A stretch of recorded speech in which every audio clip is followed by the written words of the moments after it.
त्यांना एवढं ते भारी वाटतं ना की नाही दादा, आम्हाला घरी आम्ही आयुष्यभर रांधावाडा उष्टी काढाय, मग तुमच्यामुळे आम्हाला कळते की आम्ही जगायला खरी सुरुवात केली आहे. केटरिंगच्या सर्व्हिसेसमध्ये चांगलं नाव आहे तुमचं, माहेर आहात. तर कुठल्या कुठल्या केटरिंग सर्व्हिसेसमध्ये आपण आहोत? जे पारंपरिक आहेत की लोकांना त्याचं माहिती होण्यापेक्षा ना ते किती शरीरासाठी उपयुक्त आहे आणि सकस आहे हे सांगण्याचा प्रयत्न. म्हणजे हे करत असताना लोकांनी खूप मला, इव्हन माझ्या घरातले असतील किंवा बाहेरचे असतील, काय बायकांसारखं चपात्या लाटतो, काय बायकासारखं हे करतो म्हणजे म्हणायचे मला, पण मी सगळं दुर्लक्ष केलं त्याच्याकडे. कारण काय होतं, हे जर आपण असं जळू जर आपण स्वतः चिकटून घेतलं ते आपलं रक्तच पित राहणार आहे. आणि मग कधी कळलं तुम्हाला की नाही माझ्या हाताला चव आहे, असं सारखं कोणतं म्हणायला लागतं ना यार, हे असं कधी बिंबवलं गेलं की नाही बाबा? कारण काय होतं, मिळतं हे जर आपण अपेक्षा ठेवली तर ते मग काम बाजूला राहतं, मग आपल्याला हवरेपणा वाढतो की आयतं मिळतंय म्हणजे असं आहे. पण आता हा जो कॅटरिंग बिझनेस आहे का नाही, त्यामध्ये तुम्हाला पण माहिती आहे हे कुणापासून दडलेलं नाही की सोड्याचा मारा करायचा, बरोबर. क्वांटिटी कमी द्यायची, कलर टाकायचे, प्रिझर्वेटिव्ह. मग ह्या सगळ्या कॉम्पिटिशनमध्ये प्राइसिंग पण रिझनेबल ठेवून तुम्ही कसं टिकून राहिलं या सगळ्या गोष्टींमध्ये? मोठी ऑर्डर म्हणजे 5,000 लोकांचं कॅटरिंग होतं सांगलीला जतमध्ये. तो 10 मिनिटं उभा होता दरवाजामध्ये. तो ना तुमचं काम चालू आहे, मी इथंच थांबतो, दादा जरा मोकळे झाले की मी आतमध्ये येतो. तर त्या 10 मिनिटामध्ये त्याला असं काय जाणवलं, तो म्हणला, जाताना त्याच्या डोळ्यात पाणी होतं, तो म्हणला दादा मी चित्र काढायचं म्हणजे मला असं वाटायचं की मी खूप मोठा आर्टिस्ट आहे कोणतरी, म्हणजे मला असं वाटायचं की मीच करतोय हे. पण जसं तुला आता बघितलं ना की मला वाटलं मी काहीच नाहीये म्हणजे असं.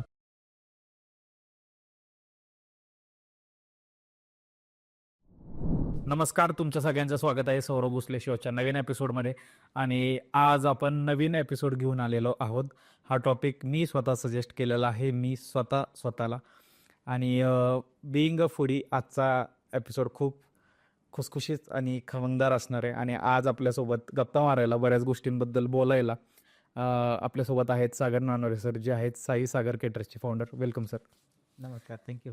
आणि सर एक चांगले शेफ आहेत. तुम्ही आम्ही इंस्टाग्राम आय डी जो खाली येतोय त्यावरती जाऊन बघा, त्यांचा अकाउंट जाऊन बघा की दिवाळीच्या आधी जर हा पॉडकास्ट झाला असता तर मज्जाच होती.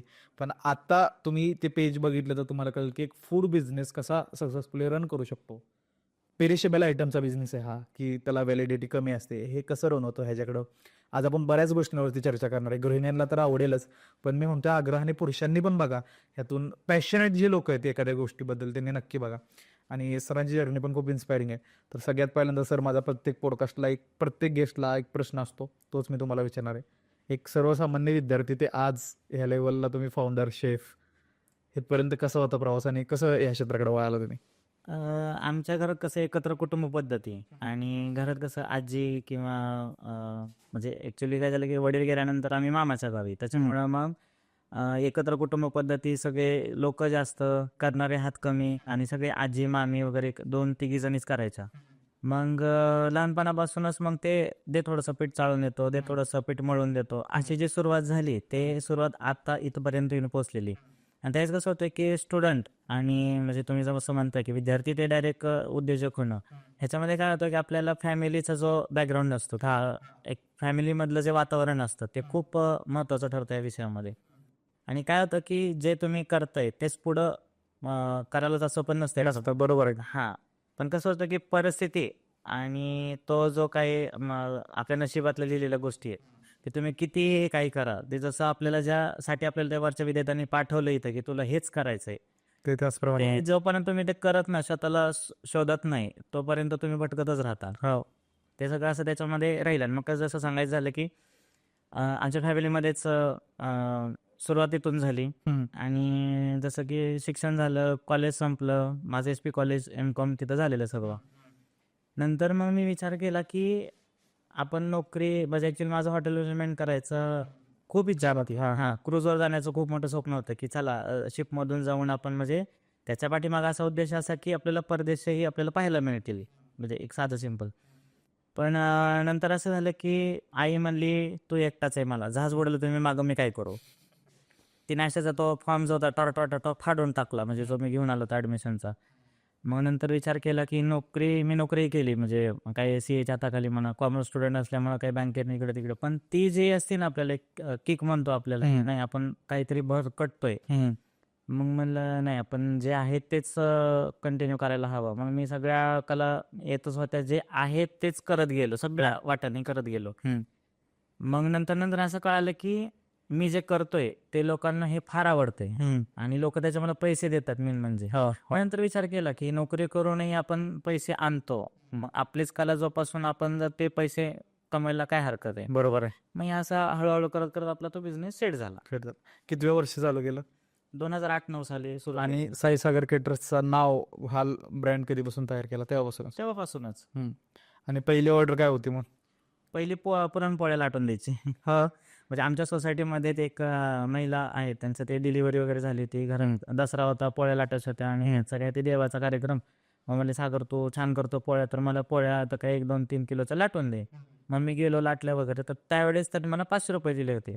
त्यावेळेस 500 रुपये म्हणजे असं वाटलं की आपण 5,000 रुपये घेऊन आलो की काय म्हणजे असं ते म्हणजे खुशच झालं असलं म्हणतो ना आपण, हृदयात आनंदाने भरल्यासारखं असं. मग नंतर मग असंच ते हळूहळू हळूहळू चालू झालं. आणि आता तुमच्या जर्नीत जेव्हा आपलं बोलणं झालं तेव्हा पण कळलं की तुम्ही विविध केटरिंगच्या सर्व्हिसेसमध्ये चांगलं नाव आहे तुमचं, माहीर आहात. तर कुठल्या कुठल्या केटरिंग सर्व्हिसेसमध्ये आपण आहोत? नाही ऍक्च्युअली म्हणजे माझं कसं, मी फक्त व्हेजिटेरियन आणि शक्यतो महाराष्ट्रीयन जे आहे आपण, जे जुन्या जसं हुलग्याचं माडगं कुठं मिळत नाही, मी देतो. जसं तुमचं जे जुन्या म्हणजे तुमचे बटव्याची खीर म्हणा, फनोले म्हणा, हे सगळं मी करून देतो. म्हणजे जे लोकांना माहीतच नाही, लोक तर गुलाबजाम, रबडी, बासुंदी हे स्वीटमध्ये माहिती आहे. आपल्याकडे अजून असं काय काय नाही मग तसं अजून भरपूर गोष्टी आहेत की जसं की ते तुम्ही उकडीचे मोदक असतात, ते उकडून घेतं, कोण तळून घेतं. उकडीच्या मोदकाच्या दुधातली आटीव खीर म्हणतो आपण, मोदकच खीर आहे, त्या दुधात टाकून आटून, तीच पण एक स्वीट डिश होते. असे खूप साऱ्या डिशेस आहेत आणि काय काय पारंपरिक आहे. हा बरोबर, जे पारंपरिक आहेत की लोकांना त्याचं माहिती होण्यापेक्षा ना ते किती शरीरासाठी उपयुक्त आहे आणि सकस आहे हे सांगण्याचा प्रयत्न. मग कोणत्या कोणत्या कार्यक्रमासाठी आपण हे सगळं केटर करतो? सगळं म्हणजे अगदी बाळ जन्मल्यापासून अगदी त्याचा 10वा-13वा पर्यंत सगळं, जेवढे काही तुमचे उपक्रम असतात किंवा जेवढे समारंभ कार्यक्रम असतात ते सगळं आपण करतो.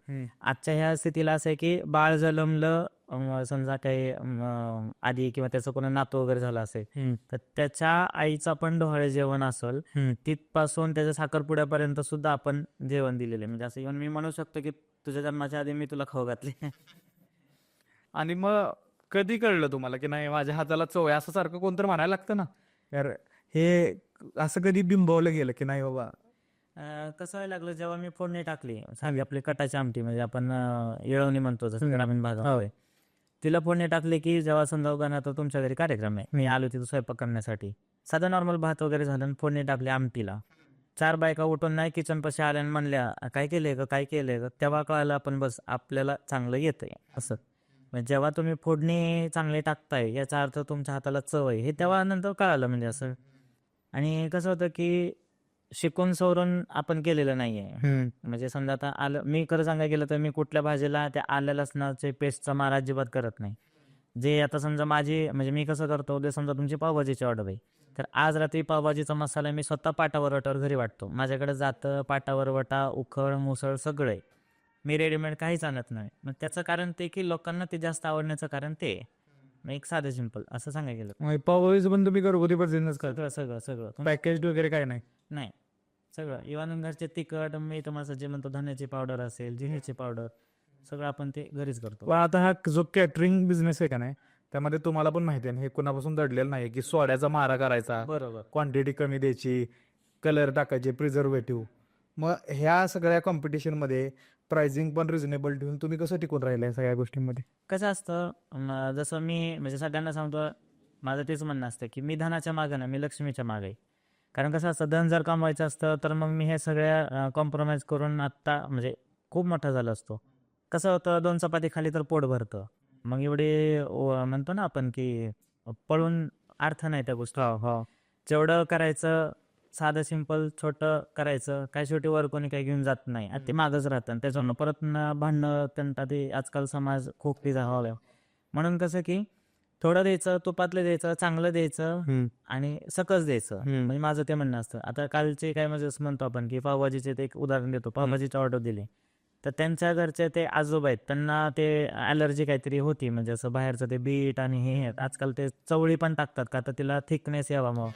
मी काहीच नाही, प्रॉपर सगळ्या भाज्या, प्रॉपर सगळं हे. बाहेर कसं लाल भडक रंग, तर्हेबाज वगैरे, माझी जशी घरात असे तशी दिली. त्या आजोबा काल स्वतः घेऊन, म्हणजे स्वतः माझ्या घरी आले, त्यांनी 5,000 चेक माझ्या हातावरती ठेवला. ते म्हणले, मला असं का कुणाचं वाटलं की तुला आशीर्वाद द्यावा म्हणून.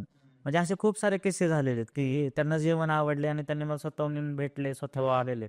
ज्या आजोबांना किंवा आजीला चालता फिरता येत नाही, ते स्वतः माझ्या इथं आलेले आहेत. 2 मजले चढून वरती माझ्या इथं आलेले आहेत. नाही का, असं काहीतरी सोन्याची साखळी, म्हणजे काहीतरी चांदीचा छल्ला, किंवा एखादी समजा आजी तिच्या आईनं कधी दिलेलं काहीतरी असेल, मुसळ, चाकू, काय जे असे उपयोगी किचन वगैरे वस्तू आहेत, ते मला देऊ केलेले. वा. पण मी नाही घेत ते. माझं मी म्हणतो, मला माझी सुरुवात करू द्या, तुमचं तुमच्यापाशी असू द्या. हो. कारण काय होतं, मिळतं हे जर आपण अपेक्षा ठेवली तर ते मग काम बाजूला राहतं, मग आपल्याला हवरेपणा वाढतो की आयतं मिळतंय, म्हणजे असं आहे. आता मार्केटमध्ये अशा प्युअर इन्ग्रेडियंट्स राहिलेत का? ते मिळवणं किती अवघड झालं. नाही, म्हणून तर मग जसं म्हणलं की मी सगळं घरी, मसाले वगैरे सगळं मी घरीच करतो. आता भाज्यांचं वगैरे म्हणाल तर ते पण मी शेतकरी सगळे गाठलेले आहेत. मार्केट यार्ड वगैरे मी जात नाही. शेतकऱ्यांना फोन केला की ते मला आणून देतात सगळं. त्यांचं रानातलं डायरेक्ट असं उपटलेलं. चवीत किती फरक पडतो असं आहेत? खूप फरक पडतो. खूप, म्हणजे साधं सिंपल, तुम्ही कृष्णाकाठची वांगी आणली, हा. त्याला नुसतं साधं मीठ मिरची टाकून जर फोडणी दिली उदाहरणार्थ, आणि मार्केट यार्डचं वांगानं जे पण 3-4 दिवसापूर्वी तोडून ठेवलेलं असेल, इकडं फोडणी टाकली की तुमच्या तोंडाला पाणी सुटतं, तिकडं फोडणी टाका, तिथं आलं लसूण मारा, मसाला टाका, काही टाका, खूप चवीत फरक पडतो. वा. आणि ह्या सगळ्या गोष्टीमध्ये आता काय आहे की एक ऑर्डर आहे, समजा तुम्हाला एक बल्क ऑर्डर मिळली मोठी, आणि आपल्याला दिसतं की चांगला केटरिंगचा टेबल लावला आहे, बुफे लावलेला आहे आणि सगळे घेत आहेत. ह्या मागची प्रोसेस काय असते थोडी समजून सांगा. ऑर्डर येते, त्यानंतर तुम्ही कसं एक्झिक्युशन करता सगळं?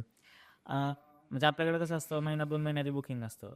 मग आणि 90 महिना आधी म्हणजे लोकांचं कसं होतं की यांच्याकडे सगळं रेडी आहे आणि मला फोन येतो की आम्हाला आज संध्याकाळी किंवा उद्या परवा पाहिजे. मी सरळ नाही म्हणून सांगतो, कारण एका दिवशी 4 लोक, मी काय करतो, एका दिवशी एकच मेनू 4 जणांचा आणणार असेल तर मी ती तशी ऑर्डर घेतो. मग प्रत्येकाचा मेनू वेगळा आणि एकाच टायमिंगला देणं शक्य नाही होत ते, कारण प्रत्येकाच्या फोडणं वेगळ्या असतात, मग ते भारी होतं.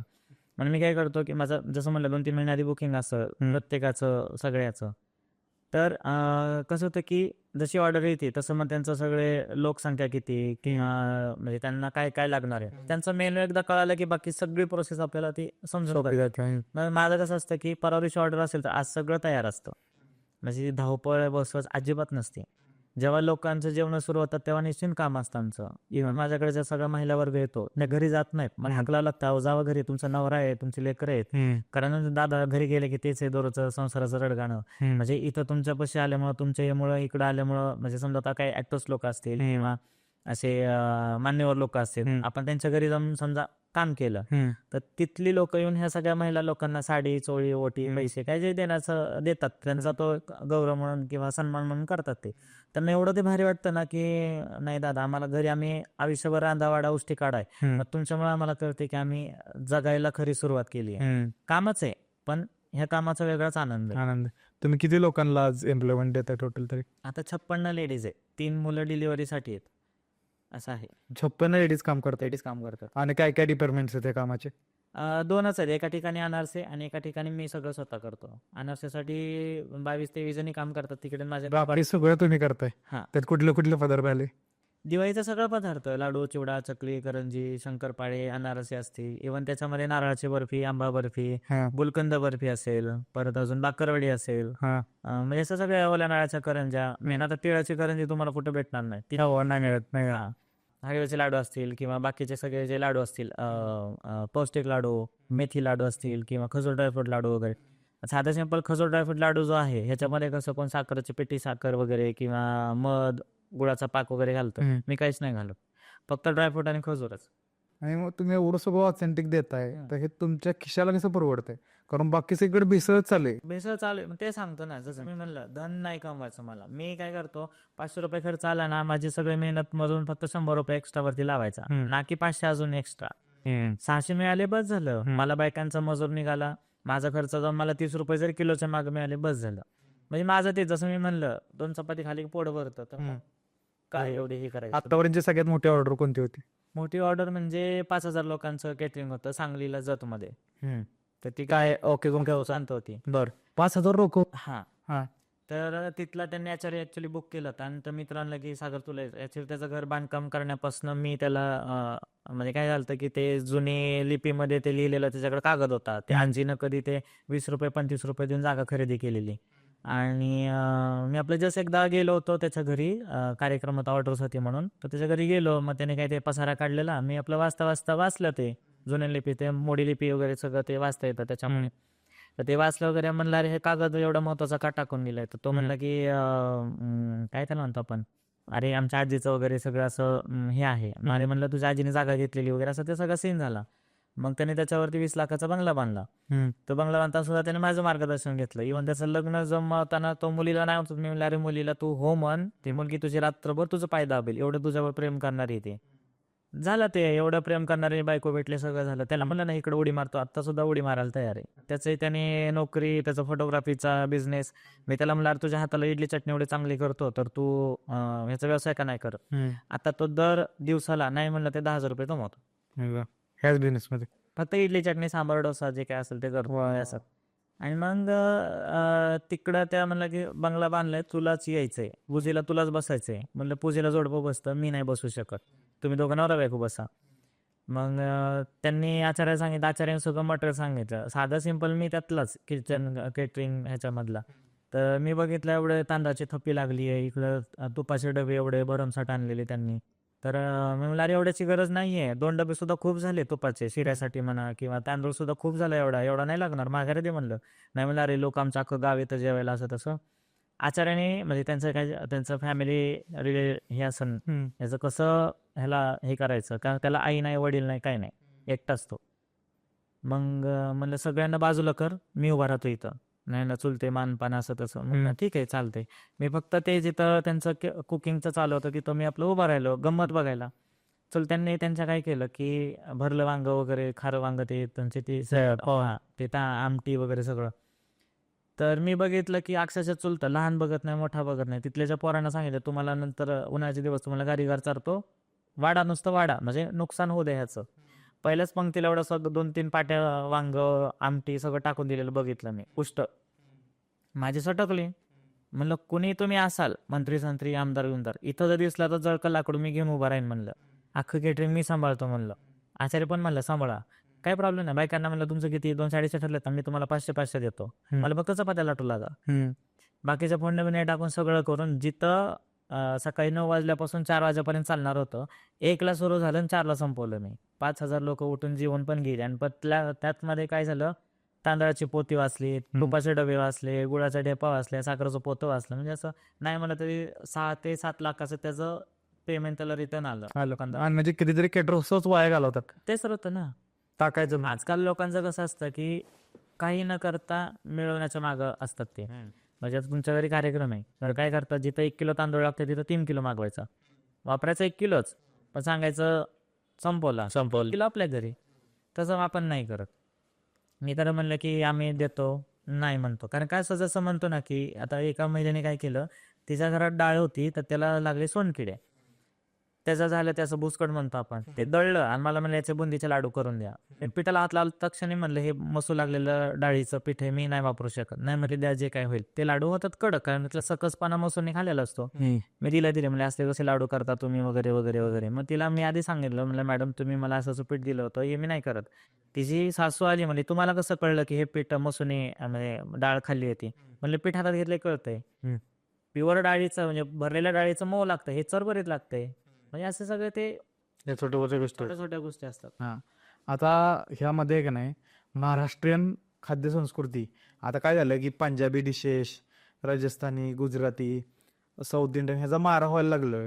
म्हणजे कुठलाही फंक्शन असलं की त्याचा मारा होतो. बरोबर. ह्यामध्ये तुम्ही फक्त महाराष्ट्रीयन डिशेस सर्व करताय, खाद्यपदार्थ सर्व करताय, तर ह्याचा बॅलन्स साधणं किती अवघड आहे कॉम्पिटिशनच्या जगात? कसं तर सांगू का, आपले जे महाराष्ट्रीयन म्हणण्यापेक्षा इव्हन बाहेरच्या राज्यातले पण जे लोक आहेत, ते आपल्या राज्याकडं खूप म्हणजे असं स्वादिष्ट नजरेनं बघतात. मी जसं म्हणतो आहे, जसं एखादं केटरिंगवाल्याचं कसं पॅकेज असतं, आमची पनीरची भाजी, भेंडीची भाजी आणि काय वरण भात, दाल फ्राय वगैरे सगळं ते असं असतं. पण मी माझा एक तत्व आहे, म्हणजे नियमच आहे तो, मेनू तुमचा मी फक्त फोडण्यात टाकून देणार. कारण काय होतं, तुम्हाला तुमच्या आवडीच्या भाज्या मिळतात आणि मला बनवायला सोपं जातं. मी जर म्हटलं पनीर आणि भेंडी घ्या, तुम्हाला भेंडी आवडत नाही, पनीर चालत नाही, पण उगाच ते काहीतरी कार्यक्रम निपटायचा म्हणून तुम्ही ऍडजस्टमेंट करत असाल तर तसं नाही करत. नाही. म्हणून मी माझं तेच म्हणणं आहे की म्हणजे कसं, जे आहे आपलं, जे लोप पावत चाललेले ते पुढे आणायचा प्रयत्न आहे. मग त्यासाठी काय मला कोणाची कॉम्पिटिशन स्पर्धा नाही करायची. जसं मी म्हणलं, त्यासाठी 10 माणसं जरी असली तरी मला खूप आहेत. आणि बाकीचं जर म्हणत असाल पंजाबी किंवा बाकीच्या जे काही इतर राज्यांच्या ज्या डिशेस आहेत, ते कसं होतं की लोकांना ते एक माइंडमध्ये बसलेलं असतं. आता गुलाबजाम असतील उदाहरणार्थ, गुलाबजाम, पण मी म्हणतो लापशी घ्या ना, लापशी सगळ्यात बेस्ट आहे. तुम्हाला किती खाली तरी तुम्हाला गोड वाटणार नाही आणि पोटही भरल. हे असं आहे. आणि ते साधत पण आहे, बाधत नाहीये. म्हणजे अशा सगळ्या खूप साऱ्या हे आहेत. त्याच्यामुळं ना लोकांना काय झालं की लोकांना त्यांच्या त्यांच्या आवडीचं मिळत गेलं आणि वेगळं आहे आपलं महाराष्ट्रातलंच, पण हे माहित नाहीये कोणाला. जसं बटाट्याची खीर म्हणतो, हो. ते कोणी देतच नाही कोणी केटरिंग मला, जे की मी ताजे बनवून लगेच देतो. ते लुप्त पाव म्हणजे लुप्त झालेली. असं म्हणजे साधं पावसाळ्याचा हुलग्याचा माडग असेल, हो, ते मी सूप म्हणून देतो. त्याच्यावर काही तुमचं ते थोडंसं कोथिंबीर वगैरे टाकून. शक्यतो हुलग्याचं माडग गोड असतं, पण मी तिखटचा शोध लावलाय. ज्याला गोड आवडतच नाही त्याला तिखटाची फोडणी देऊन केलेले आहे. लोकांना आवडत ते खूप लोकांचं स्पेशल मला फोन येतो, नाही तुमचं ते माडगं ठेवा बरं का आमच्या याला, म्हणजे असं. इव्हन ज्याचं समजा आता मला जसं मी म्हणलं, माझं जानेवारीपर्यंत बुकिंग असतं किंवा 2-3 महिने आधी बुकिंग असतं. लोकांनी दिवाळी पुढं पोस्ट पण केलेलं आहे, नाही तुम्ही नसेल तर मग नाही, आम्ही नंतर घेऊ. हा, खूप जणांचं होतं आणि झालेलं पण आहे. ज्यांचं आता दिवाळी उन्हाळ्यामध्ये होतं तर त्यांनी सांगितलं दिवाळीनंतर, मग त्यांचं आता आहे. आता आपलं जेव्हा बोलणं झालं तेव्हा तुम्ही बऱ्याच गोष्टी सांगितल्या की सेलिब्रिटी सोबत पण काम केले, ॲक्ट्रेस सोबत पण त्यांच्याबद्दल थोडं ऐकायला आवडेल आपलं हे होतं. तुम्ही कोणाकोणाला आतापर्यंत केटरिंग सर्व्हिसेस दिलेल्या आहे? म्हणजे खूप जणांना असं दिलेलं आहे, म्हणजे आता सगळ्याची नाव घेत बसलं तर ते लिस्ट खूप मोठी. सगळ्यांच्या परिचयाचं जर म्हणत असेल तर अशोक मामा आहेत आपले, त्यांना महाराष्ट्र भूषण मिळाला होता. तर त्यांचा जेव्हा पुण्यामध्ये कार्यक्रम होता, म्हणजे महेश टिळेकरजी वगैरे असतात, वर्षाताई असतील, खूप सारे असे अन्सारी वगैरे जे टॉलिवूड बॉलिवूडचे जे आहेत आपले ह्याचे हिंदी चित्रपटातले, ते सुद्धा जेवायला होते. त्यांना जेवण, पुरणाच्या पोळ्या, उकडीचे मोदक, सगळं मी दिलं होतं. ते काय म्हणले की आम्हाला घरचं साधं फोडणीचं वरण असलेलं आम्हाला साधं सिंपल पाहिजे. म्हणजे ठीक आहे, देतो आणून. ते म्हणले बघा मामांना नाही आवडलं तर मामा खूप रागवतील. म्हणजे ठीक आहे, मला काही प्रॉब्लेम नाही. असं तर होणारच नाही शक्य, म्हणजे मला ओव्हर कॉन्फिडन्स नाही आहे. मला माहिती आहे मी किती चांगल्या पद्धतीनं करणार आहे. तसं का दिलं वगैरे, त्यांची जेवणं वगैरे झाली, सगळं झालं. कार्यक्रम 5 वाजता सुरू होणार होता, तो 5:30ला चालू झाला. का तर अर्धा तास माझ्यापाशी त्यांचा सगळ्यांचा वेळ गेला होता.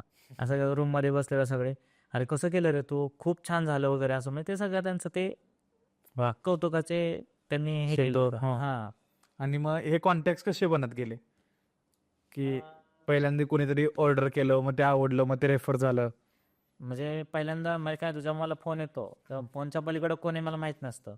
जेव्हा ते ऑर्डर समजा माझी मुलं गेली समजा द्यायला तिथे, त्यामध्ये दादा तो ऍक्टर्स होती ती असं तसं, म्हणलं अच्छा बरं ठीक आहे. मग ते ऍक्टर पुढच्या लोकांना सांगते, ते असं वाढत गेलेलं सर्कल येते. किंवा स्पेसिफिकली की मी तुम्ही ऍक्टर आहे तर हे खाऊन बघा तुम्ही, मग मला त्याच्यावरती रिव्ह्यू द्या. मी अजिबात नाही तसं करत, कारण मला माहिती की माझी चकली खाल्यानंतर लोकांना कसं वाटणार आहे. लोक खाताना करून ते म्हणतो ना आत्मतृप्त्याची डेकर देतात, ते होतच. म्हणजे सांगायला गेलं तर मग जसं म्हणतो ना की ह्या इंडस्ट्रीमध्ये येताना सुद्धा मी कधीच बघत नाही की कोण आहे, काय करतो. तो आपल्याला सेवा करायची, बस सेवा करायची आणि पाठीमागं सरायचं. कारण कसं होतं, म्हणजे जसं त्या विधात्याने सृष्टीला जन्माला घालून आपल्याला ते तू तुझं काम करत राहा असं होतं, आपल्याला फक्त हे करतो. पण जसं मी म्हणतो की मी स्वयंपाक करतो, मी करणारा कोणीच नाहीये. हात जरी माझे असते तरी त्याच्या पाठीमागं ती ऊर्जा वगैरे सगळं त्याचं आहे. कधी कधी मला असं वाटतं अरे आपण भाजीत मीठ कमी टाकलं रे की, पण तरी सुद्धा त्या भाजीला चव आलेली असते. कधी कधी असं वाटतं अरे मीठ जास्त डबल पडलं तरी ती भाजी चविष्टच लागते. तसं म्हणतो ना आपण की इव्हन म्हणजे कसं होतं, माझी फार 2-3 तासाची झोप, बरं दिवस 2-3 तास, हा, गेली 14 वर्ष. म्हणजे काम करा, काही करा, दिवसभर राबा, काही करा, थकवा येतच नाही, जांभळी तरी येतच नाही मला. त्याच्या पाठीमागे जसं म्हणतो ना की त्याची लीला आहे सगळी, की तू करत राहा. मला सगळेजण म्हणतात तू देवपूजा का करत नाही किंवा हे नाही करत. मी मानतो आस्तिक आहे, पण ते कर्मकांड मी सोडून दिले कधीच. कारण माझं किचन, माझी भांडी कुंड जे काय आहे, लोकांना जीव घालणं हीच माझी देवपूजा आहे. इव्हन जसं त्या काय विठ्ठल जरी भेटायला आला समजा, जसं पुंडलिकाने वीट टाकली, तरी माझे सगळे जे कोणी जे माझे कोण आराध्य कुलदेवता वगैरे जे काय आहे ते जर आले तर त्यांना मी सांगणार, घरात ये, 2 दिवस राहा, 4 पोळ्या खा, तुझी सेवेला मी आहे. 4 दिवसांत तुझी तो दुनिया सांभाळायला जा, मला माझी दुनिया सांभाळू दे. मी ह्या मताचा आहे. आणि आता ह्या कोविडचा जो पिरियड होता हम्म. तो सगळ्यात चॅलेंजिंग होता. बरोबर. मग त्यामध्ये सर्वाईव्ह कसं केलं? केटरिंग बिझनेस सारखं म्हणजे तिथं तेव्हा ठप्पच पडलेलं पूर्ण. तेव्हा कसं सर्वाईव्ह केलं? मग त्या म्हणजे बाकीच्यांचं सगळ्यांचं लॉस किंवा लोकांचे काय ते म्हणतो ना आपण हातबल झाले किंवा त्यांचं मनोबल ढासळलं, खूप लोकांनी सोडूनही दिलं, लोकांनी बंद करून गावाला स्थायिक झाले शेती करण्यासाठी. पण त्याचा आशीर्वाद म्हणतो आपण. इव्हन पहिले 15 दिवस सोडले, अगदी टफ होतं, पूर्ण लॉकडाऊन होतं, त्याच्यानंतर जरा थोडंसं रिलीज करायला लागले. तेव्हापासून जे माझं केटरिंग चालू होतं ते आजपर्यंत चालूच आहे. त्यावेळेस कसं 20-25 लोकांचं एक हे होतं, त्यावेळेस सुद्धा माझी चूल बंदच नव्हती एवढ्या कोरोनाच्या ह्याच्यामध्ये. बरं त्यावेळेस कसं सामान आणायचं म्हणलं किंवा किराणा मालचं किंवा जाता येत नव्हतं ना बोललं, ते फक्त अत्यावश्यक सेवाला समूह होती. पण मी जात होतो, मी सगळीकडे जात होतो. बरं मला आता समजा उद्या आळूचं फतफद द्यायचंय, आळूची ती भाजी असते, आळूची पानं कुठंच नाही ऐन उन्हाळ्यामध्ये. नेमकं संध्याकाळी खाली उतरलं तर आळूची पानं घेऊन सायकलवर किंवा बाई कोणतरी असं दिसायचं. म्हणजे ते म्हणतो ना आपण जशी ऑर्डर तसं ते मला दारात मिळत होतं. त्याच्यामध्ये माझं चालूच राहिलं. मग म्हणलं की बहुतेक हे काहीतरी शक्ती आहे की जे आपल्याला काम करायला हे करते. बरोबर करते. आता तुम्ही अमेरिकेतून आणि ऑस्ट्रेलियातून पण शेफ व्हायचा चान्स होता. बरोबर. मग एवढे जे ह्या फील्डमध्ये जे शेफ आहेत केटरिंगमध्ये त्यांचे तर हे स्वप्न असतात. मग तुम्ही ते न निवडता हे क्षेत्र का निवडलं? कारण काय होतं की आपल्या इथं जसं म्हणतो की मी जर समजा तिकडे गेला असत तर मग बाकीच्यामध्ये माझ्यामध्ये फरक मांडण्यापेक्षा ना ते गुणच राहिला नसता. मग ते पैसे कमवण्याचाच मागं मी पळत गेलो असतो. मला आता 1.5 लाखाची सुद्धा ऑफर आहेत महिना, नुसतं तुम्ही देखरेख करा, बाकी मुलं करतील.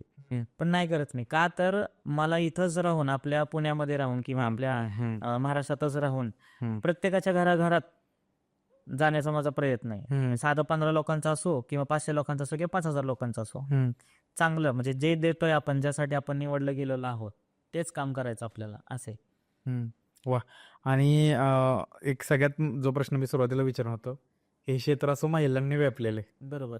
त्यात एक पुरुष एवढं भारी काम करतो, एवढा भारी बिझनेस चालवतो, एवढा भारी स्वयंपाक करतो, हे कसं साध्य करता येईल? कसं बॅलन्स कसं? स्त्री पुरुष हे आपल्या मनाचा खेळ असतो, सांगायला गेलं तर. कारण पुरुष जरी असला तरी त्याला भूक लागते, आणि जर बायको माहेरी गेली तर तो मग पर्याय नसतो हॉटेलशिवाय. मग अशा वेळेस सुद्धा आपल्याला थोडंसं काही ना काहीतरी करता यायला हवं. आणि जसं मी म्हणलं की ही पुरुषाची कामं, ही स्त्रीची कामं, हे तुम्ही जर सोडून ह्याच्या पलीकडे जे म्हणतो ना आपण, हे मुकोटे बाजूला सारले ना, तुम्हाला तुमचं खरं रूप दिसायला लागतं.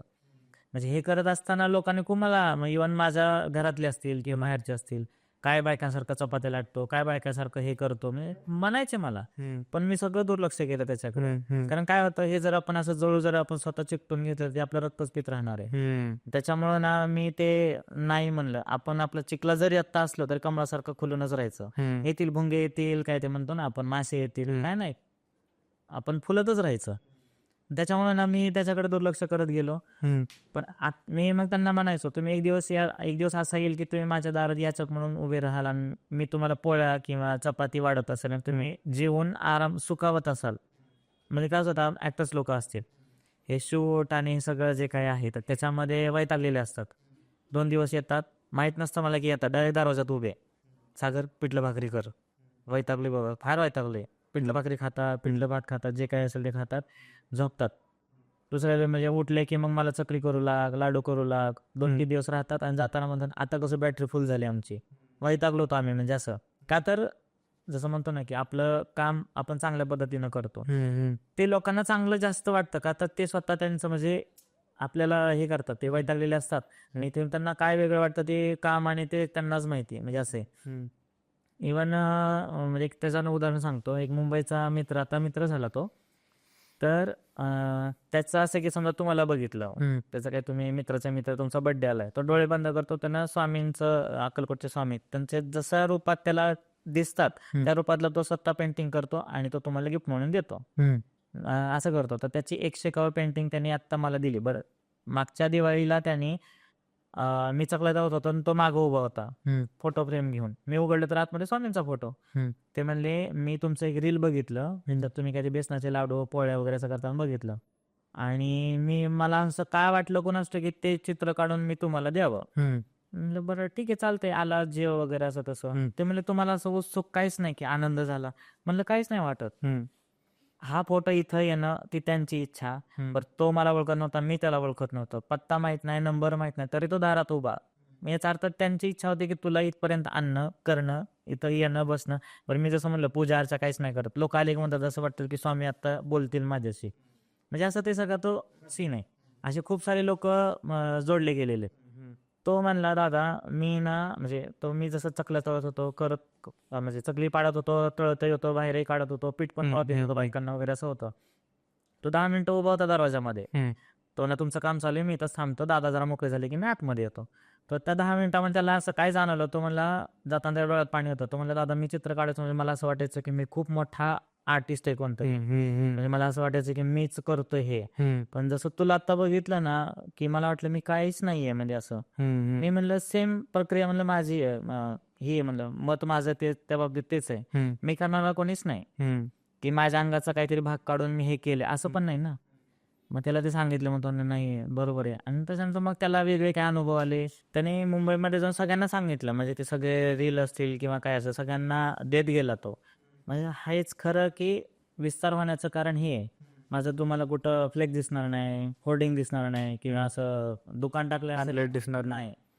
एकाला दिले एकाने 10ला आणि 10चे 1000 झाले ते मलाही माहित नाही. मी ते होत गेले. क्वालिटी दिली एका व्यक्तीनं दुसऱ्या व्यक्तीला रेफर केलं बरोबर आणि तुमच्या कस्टमरने क्लायंटनीच तुमचा हा बेस वाढवला. बरोबर.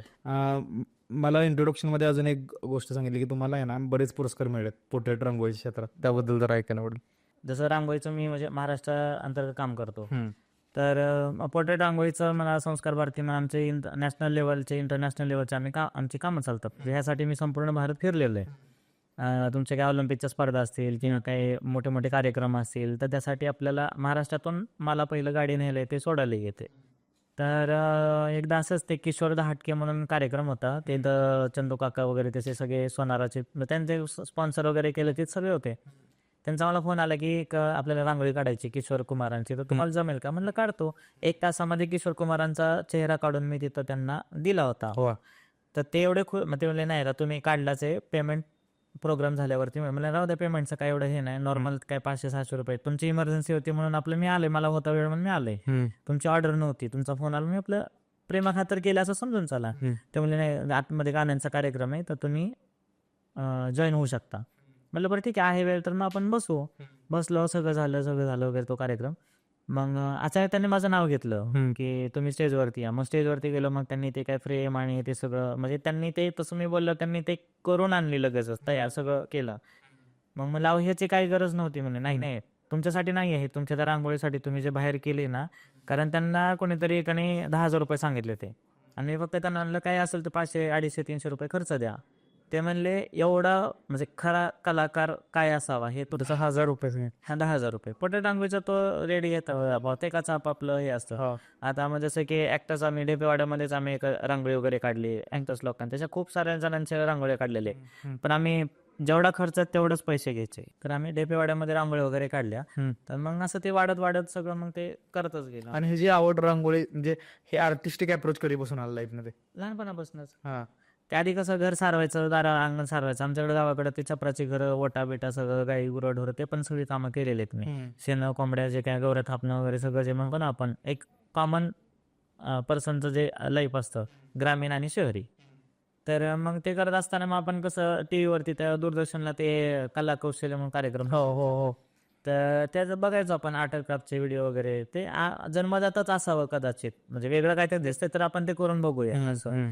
इव्हन म्हणजे आजपर्यंत येण्याचं कारण, सगळ्या गोष्टी येण्याचं कारण कोणतरी समोर करतंय आणि त्याला नुसतं आपण एका नजरेनं टिपणं, ते स्वतः घरी करणं, हे शिकण्याचं मेन हे आहे. तुम्हाला कुठल्या विद्यापीठात शिकायला नाही मिळणार. बरोबर.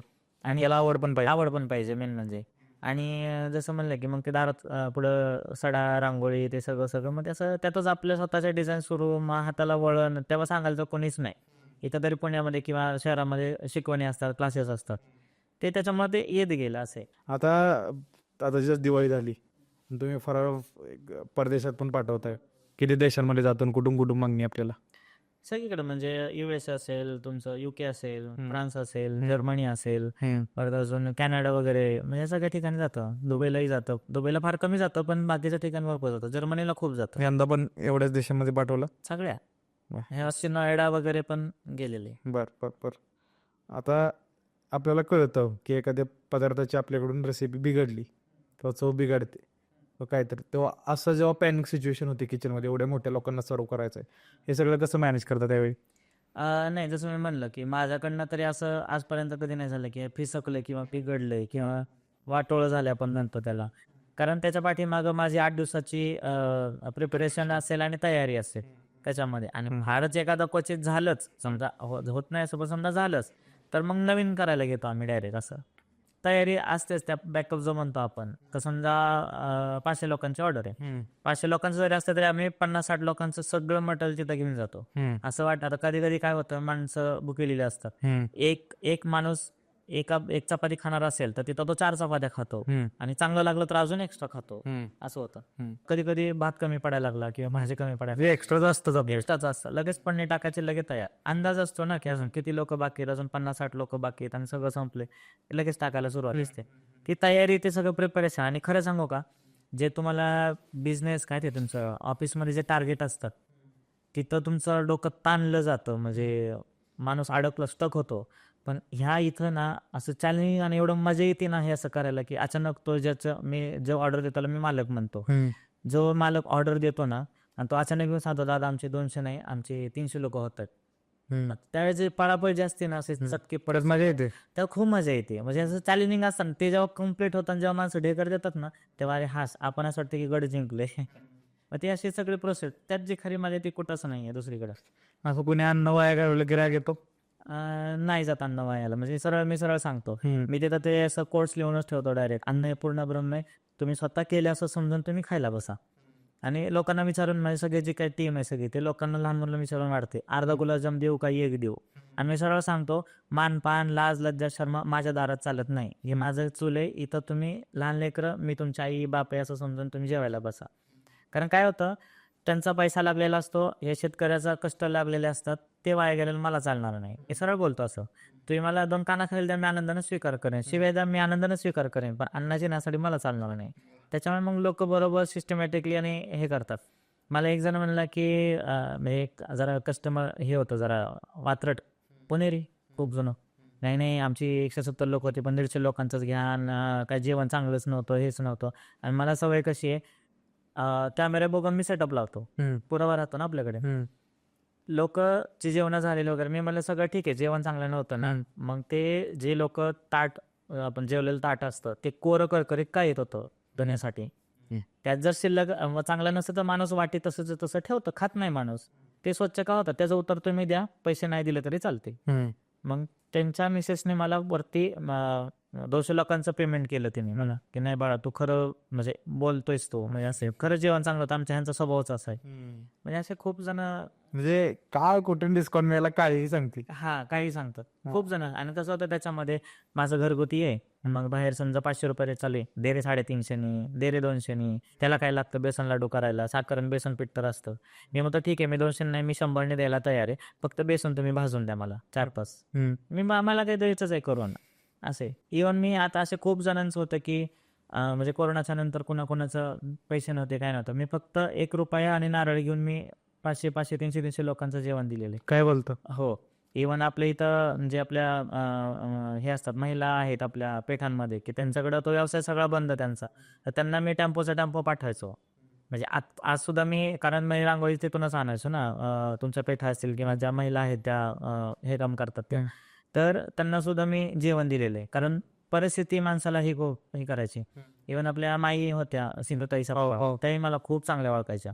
त्या आल्या की सागर, भाकर, मेथीची भाजी, मला बाकी काही नको. म्हणजे असं त्यांच्याही मुलांना वगैरे कुठं असेल तर मग मी त्यांना ते हे करायचो. आता काही पदार्थांची शेल्फ लाईफ खूप कमी असते.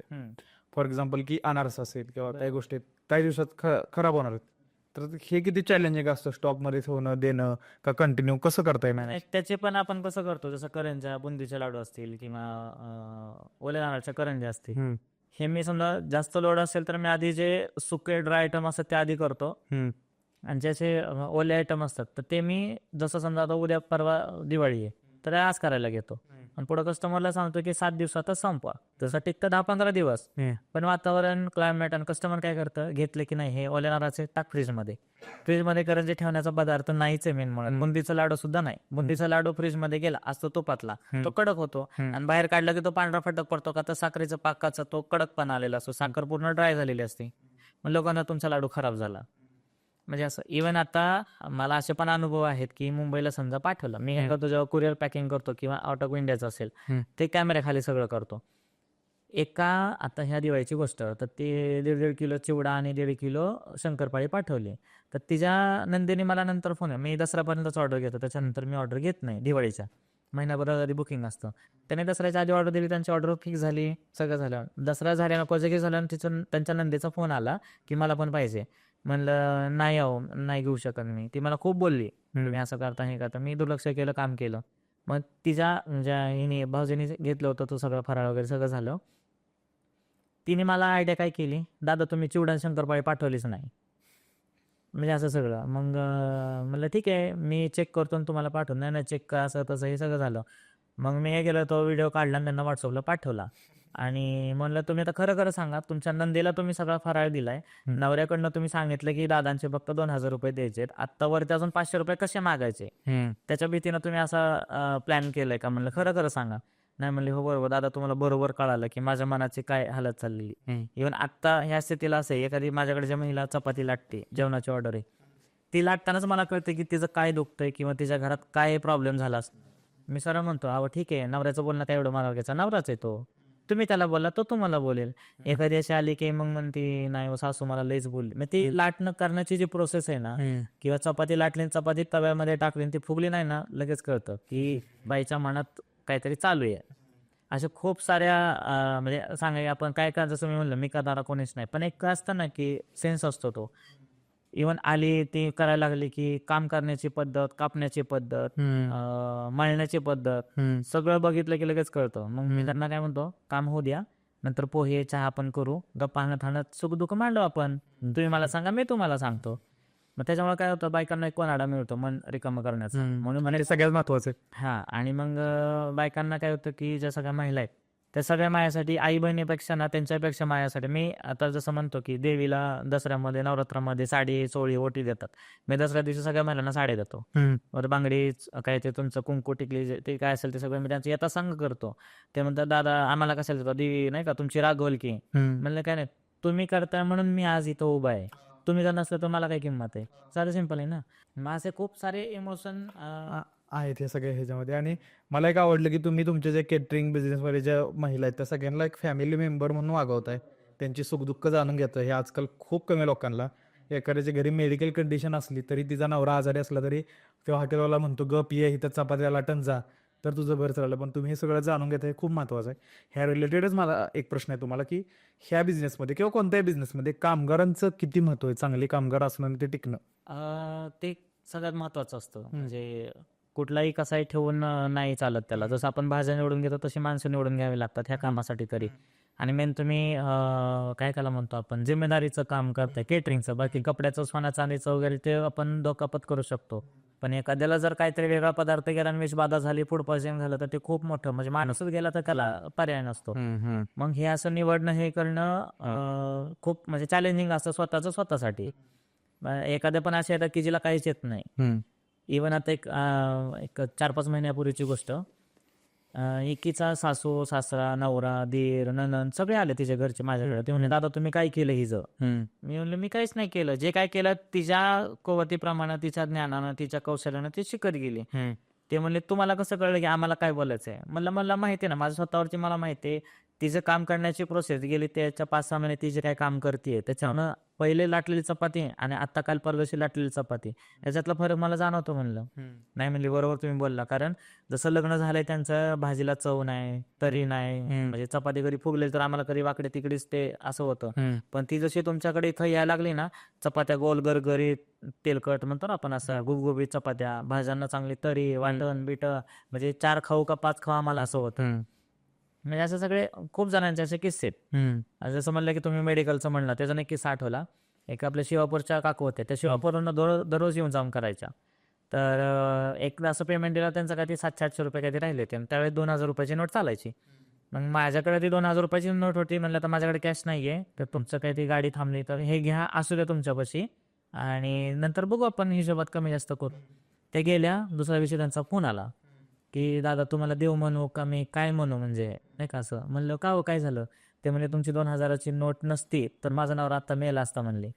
म्हणलं का, काय झालं असं? ते म्हणले माझ्या नवऱ्याला रात्री अटॅक आला आणि दवाखान्यात नेलं तर ते 2 काळ्या काहीतरी 21-22 रुपयाचे इंजेक्शन असतं, ते डायरेक्ट देतात की हृदय पंपिंग चालू होण्यासाठी. तर ते म्हणली माझा मुलगा मुंबईला आहे आणि मुलगी लहान आहे, दिराला मागितले, कुणाला मागितले, कोणीच देईना आणि माझीच मुलगी म्हणली अगं दादाने काल 2,000 रुपये दिलेले ते वापर की. म्हणजे असं ते म्हणजे आज तुमच्यामुळे माझा नवरा म्हणजे कपाळ माझं शोभून दिसते, म्हणजे असं. मी म्हणलं बघा त्यावेळेस मी तुम्हाला म्हणजे मी करणारा कोणीच नाही, मला वाटलं तुम्हाला द्यावं, तुम्ही नेलं, तुम्ही केलं, ते उपयोगाला आलं, म्हणजे त्याची इच्छा होती की तुम्ही दे बाबा हिला असं. म्हणजे असं सगळं, कारण कसं होतं शेवटी माणसंच आहे. मी दोन कोणाच्या कधी काम येईल आणि कुठल्या मार्गी येईल सांगू शकतो. आणि म्हणजे असं म्हणतो की काम मला येतंय म्हणून मी कधीच कुठलं हे करत नाही. मला खरं सांगू का, माझा असं एक पण मित्र नाही की जो मला चांगला ओळखतो त्याला तुम्ही विचारा ह्याला काय आवडतं. इव्हन माझ्या आईला सुद्धा माहिती आहे मला काय आवडतं. म्हणजे कसं खूप साऱ्या अशा गोष्टी आहेत की आपलं स्वतःचं झाकून ठेवण्यापेक्षा ना विसरून जायचं. दुःख असो काय असो. दुःख असो काही असो देत राहायचं. वा. मोगरा उमलला की तो म्हणतो का की मला लय उमलताना दुःख झालं, मी सुगंध देणार नाही. नाही, तो करत राहतो. मग आपण त्याच्याकडनं शिकण्यासारखं आहे ना की किती काही जरी झालं तरी आपण काय होतं सांगू का, आपण जर म्हणलं आता मला दुःख आहे, चपाती पोळी भाजताना मला चटके बसतायत, ते चांगलं होणारच नाही. आता मी तुम्ही काय मूड मध्ये स्वयंपाक बनवा. बरं मूड म्हणजे म्हणण्यापेक्षा ना आनंदी म्हणण्यापेक्षा, जसं आनंद तर काही तर क्षणाचा असतो, समाधानी संतुष्ट झालं तरी त्याची, नाही झालं तरी त्याचं, असं म्हणून चालत राहायचं. आता आपण बघतोय की पूर्वी ना लग्न असो, बारशी असो, समारंभ असो, धावा असो, कार्य असो, सगळे एकत्र यायचं गाव आणि स्वयंपाक करायचो. मग त्यानंतर केटरिंग बिझनेस आला, मग दिवाळीला पण घरी बनवण्यात यायचं. आता ते पण कमी होते आणि भरून सोर्स जास्त करायला होते. ह्याचं मागचं कारण काय वाटतं की आता स्वयंपाक करायचा आळस वाढत चाललेला आहे का, नक्की काय होतंय हे बिझनेस? ते कारण आहे आळस. कुठं करायचं, 4-5च माणसं आहेत घरात, त्यावेळेस मागा करा ऑर्डर द्या दादाला, दादाचं जास्त असतं असं ते खूप सारं. आणि शेवटी कसं असतं प्रत्येकाचे पर्सनल इश्यू असतात. कोणाला येत नाही, कोणाचं काहीतरी दुखत असतं, कोणाला जमत नाही, कोण घाबरतं, कोण म्हणजे नाही का असंही होतं. मग कसं होतं ते त्यांना सुद्धा मी सांगतो. म्हणजे इव्हन आता जसं मी म्हणलं की प्रत्येकाच्या घराघरात जायचंय, जे 10 लोक असो, 15 लोक असो, 100 असो, 50 असो, मी द्यायचं काम करणार. फराळच्या बाबतीत तेच असतं. त्यांचं पावसाळ जरी असलं तर मी देतो. का तर बाबा खा तुम्ही, खाण्यासाठीच माणूस एवढा धावपळ करतोय, पैसे कमवतोय, तर मग त्याच्या पाठीमागं का असं राहायचं ना. जसं की त्याच्यामध्ये जसं तुम्ही सांगायला आवडेल की मला जे आपण देतोय उदाहरणार्थ, तर त्याच्यामध्ये ना असे खूप सारे किस्से आहेत की लोकांना ते चांगलं म्हणण्यापेक्षा ना त्यांच्या खूप उपयोगाला आलेलं आहे. जसं एक आता उदाहरण ताजं आहे, आता एक 30 सप्टेंबरला मुलगी झाली तिला. ती जेव्हा प्रेग्नेंट झाली, त्या लग्नाला 12 वर्ष झाली, प्रेग्नेंट राहत नव्हती. ती राहिली तर तिचं वय आपलं काय ते वजन कमी, रक्त कमी, डॉक्टर म्हणले खालीच करावं लागेल, आईच्या जीवाला धोका आहे. ते म्हणले एवढ्या वर्षानंतर राहिले कसं खाली करायचं. तर त्यांचा एक आणि माझा एक कॉमन मित्र, तो म्हणला नाही थांब मी तुला लाडू आणून देतो, ते वहिनीला खाऊ घाल. मग शेंगदाण्याचे काय पौष्टिक लाडू वगैरे ते वहिनीला खाऊ घातले कंटिन्यू 3 का 4 महिने. आता त्या बाळाजवळ जन्मलं, डिलिव्हरी वगैरे सगळं झालं, बाळाचं वजन 3 किलो, आईचं 60 किलो वजन झालं. म्हणजे असे ते एक म्हणतो ना आपण की एक माध्यम बनतो आपण. एक खडकमाळ आपलं स्वारगेटच्या इथे, तिथे ते पोलीस लाईनमध्ये ते असंच एक ती म्हणली काय लग्नात ते हुंडा मागितला, पान अपमान, ते तिने लग्नच नाही केलं आईवडिलांसाठी. वडिलाला पॅरालिसिस तेव्हापासून. आणि एक सिंगल रूम पोलिसांची माहीत असतं तुम्हाला तशी. तर तिथं आपलं छोटं ते म्हणलं दादा माझा असं सगळा सीन आहे, वडिलांना पॅरालिसिस, आईला जमत नाही, तर मला द्या ना. तर मग मी काय आमचं लक्ष्मीपूजन मी फार तर केलं तर केलं, नाही तर नाही करत, कारण ऑलरेडी माझं हजारोंच्या घरात लक्ष्मीपूजन चाललेलं असतं, फराळ गेलेला असतो. तर मग म्हणलं माझ्या घरात मी आपल्याला 1-2 लाडू वगैरे ठेवले, त्यातले 1-1 लाडू वगैरे देईन मी. तर ते म्हणजे जे असेल ते द्या. मग आपलं काय करंजा लाडू असं थोडं थोडं थोडं करून दिलं मी त्यांना, पैसे नाही घेतले मी त्याचे. म्हणलं नको असू दे, काय तुला दिलं काय, भाऊबीज म्हणून समजून ठेवला. तर मग ते झालं. लक्ष्मीपूजन झाले रात्री काहीतरी 2-2:30 वाजता मला फोन आला, रडती फोनवरती की दादा तुम्ही मला भेटा, आता येते मी, माझी सगळी इस्टेट नावं करतीन, असं तसं हे ते सगळं. म्हणलं ना की काय झाले मला सांग, आपण म्हणजे काय प्रॉब्लेम झाला का? नाही म्हणली, माझ्या बाबांनी तुमचा लाडू आणि अनारसा करंजी वगैरे खाल्ली. मग म्हणलं त्यात काय एवढं, खाल्ली तर खाल्ली, अजून पाहिजे का, देतो म्हणलं पाठवून. नाही म्हणली, गेले 12-13 वर्ष झालं माझा पप्पा पॅरालिसिस आहे, त्यांना नळीनं सगळं लिक्विडमध्ये चालू आहे. त्यांनी तुमचा वास चांगला आला म्हणून त्यांनी नळी काढली बाहेर, रक्तबंबाळ झालेले, आणि उठून ते अनारसा लाडू म्हणजे कधी न मिळाल्यासारखं खातात म्हणले. डॉक्टरने सांगितलं होतं पुढचे जर 6-7 महिने त्यांनी अन्न नाही ग्रहण केलं तर हे माणूस जाईल, कारण पूर्ण असं झाला होता, लिक्विडमध्ये किती दिवस जगणार ना. तर ते म्हणले मला असं म्हणजे किती सांगून काय सांगू असं म्हणजे नाही का, खूप असं तिला हे झालं होतं.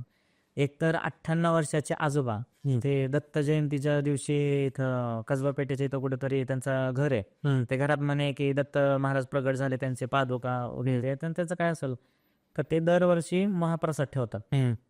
आणि त्या दिवशी त्यांचा आचाराचा काहीतरी ऍक्सिडेंट झाला, म्हणजे गाडी आणतानाच ती गाडी स्लिप झाली, त्याला पाडलं वगैरे. तर आता करायचं काय, तर त्यांच्या सोनाने सांगितलं ह्यांचं मागा नाही का, ह्यांचं बघा कसं आहे काय ते. आणि मला नेमकं त्या दिवशी 4 ऑर्डर होत्या. मी म्हणलं मला ऑलरेडी 4 ऑर्डर आहेत, मी 5वी ऑर्डर नाही घेऊ शकत. नाही म्हणले त्यांचा जो काय मेनू तोच आम्हाला द्या, आम्हाला चालणार आहे. मग काय साधं पिवळ्या बटाट्याची भाजी, चपाती, रव्या शेवयाची खीर वगैरे, असं जे साधं सिंपल होतं जेवण. म्हणलं ते चालेल का, ते म्हणे चालेल. जेवण वगैरे दिलं, सगळं झालं, डबे पाठवले. दुपारी 3 वाजता त्यांचा फोन आला की आमच्या नानांना तुम्हाला भेटायचंय. म्हणलं ठीक आहे या, काय प्रॉब्लेम. मला नाना म्हणजे कोण वाटलं की बाबा 50-60 वर्षाचं वगैरे, म्हणजे कधी पायजामा टोपीवाला माणूस असेल. तर म्हणजे नाही, आम्ही डबे द्यायला पण येतो आणि नानांना तुम्हाला भेटायचंय वगैरे, सगळं तो सीन झाला. मग ते आले, संध्याकाळी आले रात्री, ते म्हणले आम्हाला इथून मुंबईला जायचं वगैरे. ते आले, त्यांचे नाना काटेटेकर उतरले, हात कामदारा, चेहरा, डोके, डोळे घारे, कान मोठे वगैरे म्हणतो ना आपण असे. ते उतरले, खिशात हात घातला, 1 लाखाचा बंडल, 500च्या नोटाचा बंडल काढला, हातावर ठेवला. म्हणलं हे एवढं पैसे नाही माझं, जेवढं आहे तेवढं घ्या, हे मी नाही घेऊ शकत, माझे डबे मला फक्त परत द्या. नाही म्हणले हा माझा तुला आशीर्वाद आहे, मी नाहीच घेते ते पैसे, नको म्हणलं, मला आशीर्वाद धन नाही मला कमवायचं. म्हणलं नको, आशीर्वाद जरी असला तरी डोक्यात हात फिरवा, मायन हात फिरवा, बस नाही, खूप भरून पाहून म्हणलं त्याच्यामध्ये. म्हणलं मग त्यांच्या मुलाला म्हणलं की काय झालं, कारण ते वयस्कर. म्हणलं नाही तुम्ही बसा. मग त्यांना ते सरबत वगैरे करून दिला, सगळं झालं. मग त्यांचा मुलगा सांगायला लागला की आजोबांनी, मग त्यांचा वाडा आहे ना, झोपाळा वगैरे सगळं, आजोबांनी म्हणलं आमचा एक घास खाल्ला तुमचा, पिवळ्या बटाट्याचा, रव्याचं, खीर शेवयाची आणि चपाती, असं खाल्लं त्यांनी, कधी खात नाहीत पण बघू जरा चांगला वास येतो दे. त्यांनी खायला रडायला लागले, म्हणजे डस डस डस डस. मग आम्ही चाललो काय नाना काय झालं काय झालं. ते म्हणले अरे मला असं वाटते माझी आई मला इथं चारते, मी झोपाळ्या लहानपणी झोका घेतोय ना, आई मागं ताट घेऊन उभी मला चारतीये असं. तुम्हाला म्हणून त्यांनी ते आईची आठवण झाली म्हणून त्यांनी मला ते दिलं.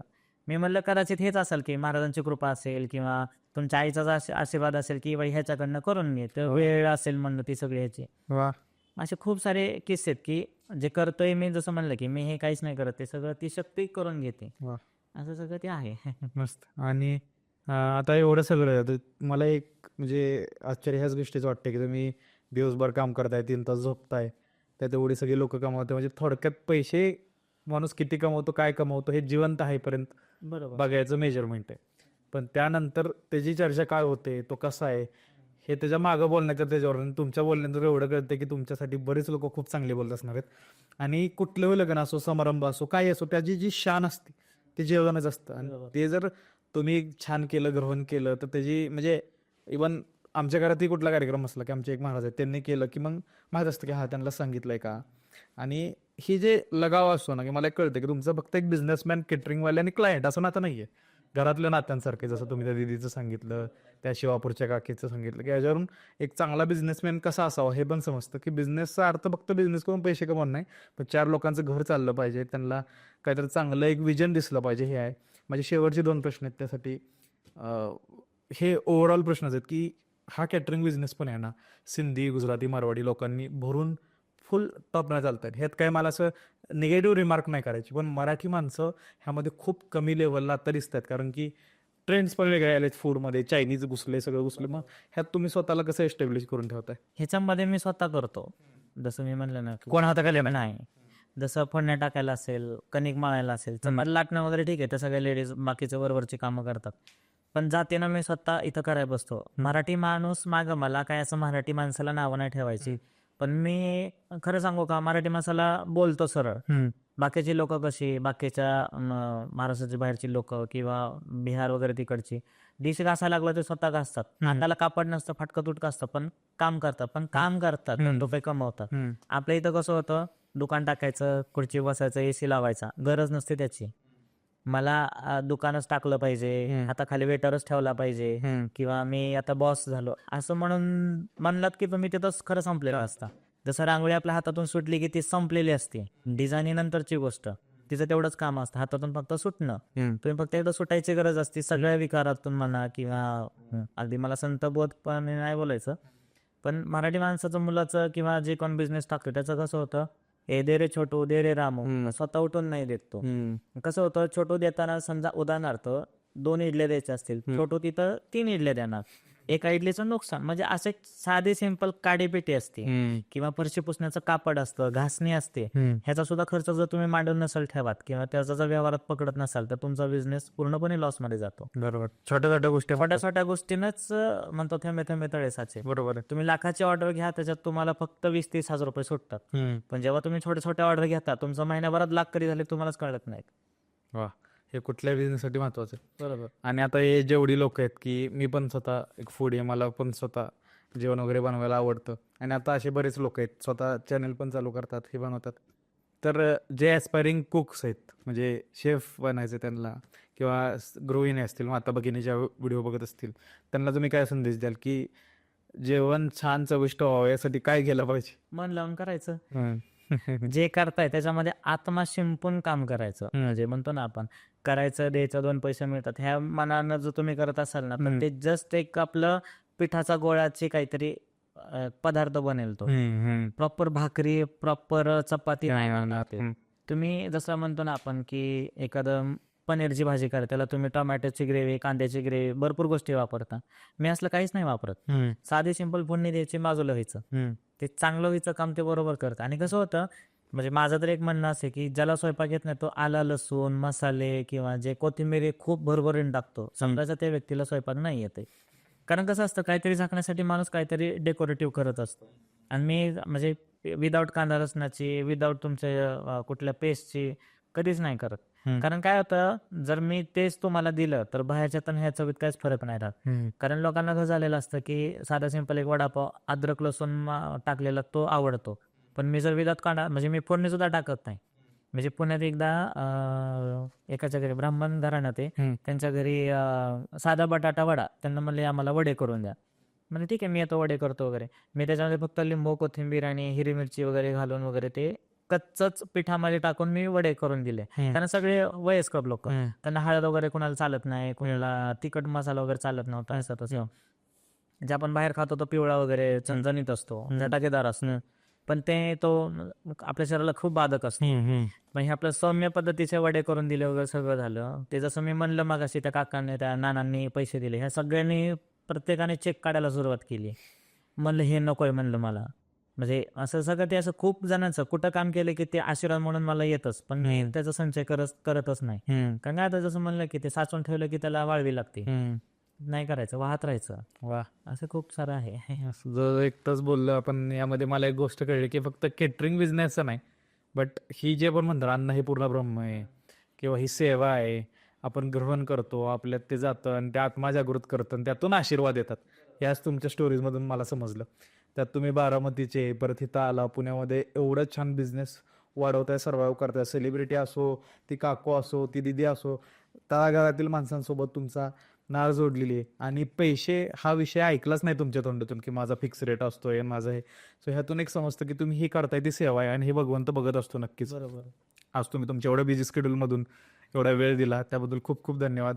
आणि लवकरच आमच्या टीमचा जेव्हा काय कार्यक्रम असेल तेव्हा 1 महिना आधी तुम्हाला आम्ही काहीतरी नक्की कळून ऑर्डर देऊ. नक्की, मला आवडेल. उलट नक्की नक्की. कसं होतं, करत राहिल्याने होत जातं. येस. आणि माझं असं आहे की मी आपलं आज आंब्याची कोय पेरायची, निघायचं पुढं. हो.